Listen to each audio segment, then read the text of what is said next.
jangan pernah remehkan kata-kata, karena kitab suci pun isinya semuanya kata-kata.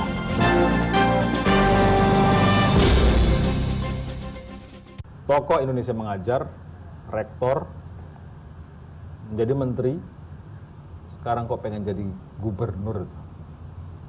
Apa proyek Anda sebetulnya? Saya selalu berpegang membawanya misi, bukan cita-cita untuk posisi.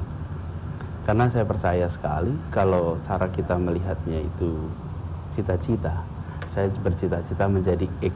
Begitu itu tercapai, selesailah sudah. Lalu apa cita-cita itu? Kalau saya bawanya misi, saya ingin ikut. Dan kemarin kita jelas bahwa ketika bicara Indonesia Mengajar atau para Madinah, saya memang dari dulu selalu terlibat dalam kegiatan kemasyarakatan. Dan saya selalu percaya bahwa setiap kita itu punya tanggung jawab moral untuk terlibat dalam kegiatan publik, termasuk kegiatan politik.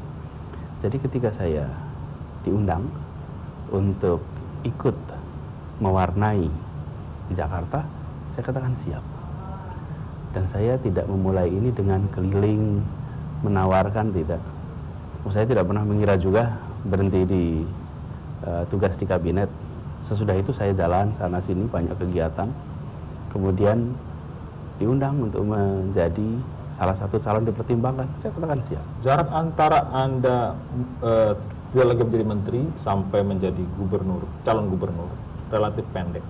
Kata diundang jangan-jangan bisa menimbulkan arti bahwa sebetulnya seorang Anies Baswedan itu memiliki sebuah misi yang kemudian misinya adalah menjadi seorang penguasa. Apa komentar Anda? Pertama, ketika pergantian kabinet itu sendiri, siapa yang mengira saya akan dicukupkan tugasnya? Saya pun tidak tahu. Jadi saya ini mengalir aja, Mas. Allah tuh maha mengatur. Bahkan saya bilang ini, Tuhan itu bekerja dengan cara yang sangat misterius. Saya nggak tahu apa rencana di balik ini semua. Tapi saya percaya bahwa Allah akan mentakdirkan yang terbaik. Jadi ketika dicukupkan, pasti ada rahasia di balik itu yang kita tidak tahu. Begitu juga ketika sekarang justru saya diundang mengikuti proses di gubernur. Yang menjadi aneh menurut saya adalah jika menjadi seorang pendidik seperti yang sudah Pak Anies lakukan sebagai seorang rektor atau dosen, kemudian dengan Indonesia Mengajar, itu memberikan efek yang praktis tanpa batas. Tetapi ketika Anda melibatkan diri dengan sebuah partai politik, walaupun mungkin tidak masuk di situ, itu sedang memagar idealisme seorang yang memiliki pengetahuan tentang bagaimana mendidik Indonesia jauh lebih baik. Semua yang mendirikan republik ini adalah pendidik. Semuanya kaum intelektual. Semua berada di wilayah politik dengan gagasan, dengan ide. Karena itu republik ini jadi luar biasa dibandingkan banyak negara di dunia. Karena republik ini dibangun dengan ide, dengan gagasan. Bukan sekedar orang-orang yang masuk kekuasaan karena soal kekuasaan. Semua para pendiri republik kita ini adalah guru, pendidik. Justru kekuatan gagasan yang sekarang harus dikembalikan ke dalam perpolitikan kita. Banyak negara bahkan mentargetkan negerinya menjadi negeri pembelajar. Pemimpinnya pemimpin pembelajar. Jadi berada di wilayah politik pun berbeda dengan ketika dulu kekuasaan tak diatur dengan sistem demokrasi. Sekarang kekuasaan diatur dengan demokrasi. Ada periodenya, ada tanggung jawabnya, ada pembagian tugasnya, ada mekanisme pengawasannya. Karena itu disebut penguasa, sebetulnya hari ini sudah berbeda sekali dengan konsep penguasa dulu. Kalau sekarang itu pemegang otoritas. Pemegang otoritas. Permainan kata saja, Pak Anies. Bukan. Jangan pernah remehkan kata-kata, karena kitab suci pun isinya semuanya kata-kata. Tapi jangan pernah katakan itu sekedar permainan. Karena justru dari kata-kata itu, kita punya konsekuensi yang berbeda. Misalnya saya beri contoh. Ketika kita mengatakan saya akan memimpin kota Jakarta, itu beda sekali dengan saya akan memimpin masyarakat di kota Jakarta. Maknanya lain sekali. Kadang-kadang kita menganggap yang namanya memiliki otoritas itu memiliki kekuasaan tanpa batas, padahal tidak. Di negeri yang demokrasi seperti kita, sebenarnya menjalankan otoritas ini sangat berbeda dengan konsepsi kekuasaan yang tradisional. Anda ingin memberikan seperti pendidikan kepada publik masyarakat Jakarta, tetapi menggunakan jalur yang menurut saya relatif perlu dipertanyakan.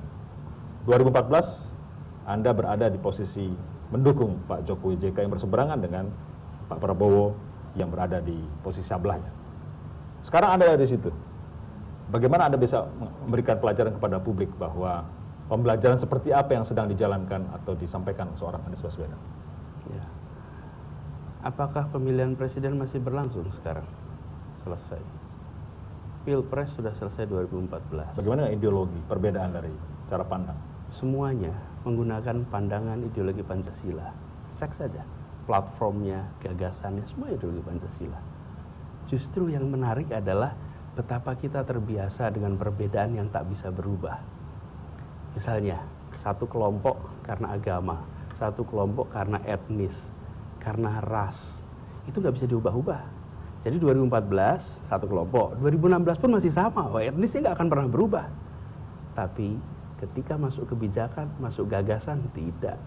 Misalnya, teks amnesti, mungkin kita berdua sama pandangannya. Sekarang ganti temanya, subsidi. Belum tentu kita sama. Nah, ini yang justru bangsa kita harus sama-sama berlatih. Kita semua berlatih. Mari kita bedakan antara lawan dan musuh. Lawan itu saling menguatkan. Musuh itu saling menghabisi. Lawan badminton adalah teman olahraga. Lawan debat adalah teman berpikir. Lawan dalam pemilihan adalah kawan dalam demokrasi. Tapi kalau musuh menghabisi, karena itu tidak ada pertandingan sepak bola kesebelasan A musuh kesebelasan B, tidak, karena konsepnya beda. Karena itu jangan pernah remehkan kata-kata. Karena ini memiliki makna yang beda sekali. Anies Baswedan dan seorang Prabowo adalah lawan, lalu kemudian menjadi kawan sekarang.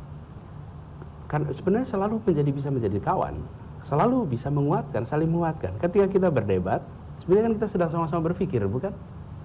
Nah, ketika kita memahami ini, maka kita akan punya platform yang sama. Kalau kita lihat sejarah perjalanan Republik ini gambar ini Soekarno dan Hatta nih. Ideologinya lain sekali, pandangannya beda, tambah Syahrir, tambah Tan Malaka, tambah Natsir. Tapi apakah mereka bisa bekerja sama? Bisa. Hari-hari ini kita terbiasa dengan perbedaan tanpa kerjasama. Duduk bersebelahan belum tentu mau, salaman belum tentu mau. Kenapa? Karena ada perbedaan pandangan. Ini yang harus diubah, dan saya memilih melakukan ini sebagai bagian dari proses pembelajaran. Tiba-tiba kemudian menjadi seorang cagup, bahkan di atas Sandiaga Uno yang didorong oleh Gerindra untuk menjadi calon gubernur. Bagaimana bisa? Apa yang ditawarkan? Bagaimana prosesnya? Bagaimana seorang